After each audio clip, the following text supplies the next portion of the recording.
Hello students, welcome to our YouTube channel Badshah classes. Students, आज की video में हम डिस्कस करने वाले हैं क्लास 11th के फिजिक्स का chapter number 2 units and measurement का एक नया टॉपिक है आज हमारा, checking the dimensional consistency of equation.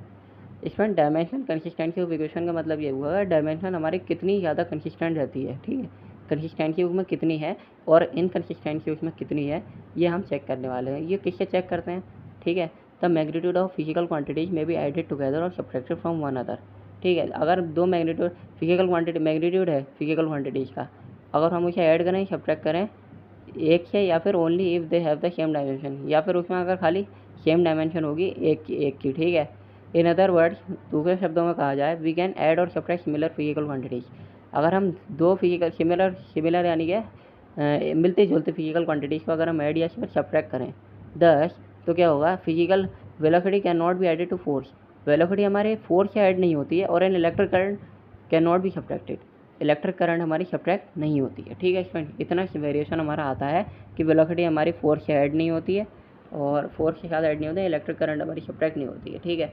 किससे सब्ट्रैक्ट नहीं होती? फ्रॉम द थर्मोडायनेमिक टेम्परेचर से, क्योंकि हमारा टेम्परेचर थर्मोडायनेमिक टेम्परेचर हमारा केल्विन में दिया गया होता है, उससे सब्ट्रैक्ट नहीं होती है इलेक्ट्रिक करंट, ठीक है।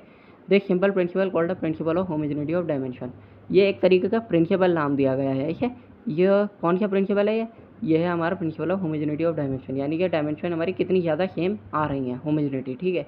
In an equation is extremely useful in checking the correctness of an equation. ये बहुत ही ज़्यादा यूजफुल है कि इक्वेशन हमारी करेक्ट है या नहीं, कंसिस्टेंट है या नहीं, ठीक है students.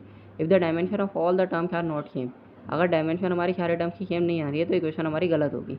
If we derive an expression for the length और distance of an object regardless of the simple appearing in the original mathematical relation, when all the individual dimensions are simplified, the remaining dimension must be that of length. Similarly, if we derive an equation of speed, the dimension on इसमें यही बताया गया है कि अगर dimension हमारी same नहीं होगी तो इक्वेशन हमारी गलत हो जाएगी। और अगर हमारी length distance of an object, अगर किसी ऑब्जेक्ट की लेंथ या फिर डिस्टेंस हमारे सिंबल्स हमारे मैथमेटिकल रिलेशन में नहीं होंगे तो वो भी गलत हो जाएंगे, ठीक है फ्रेंड।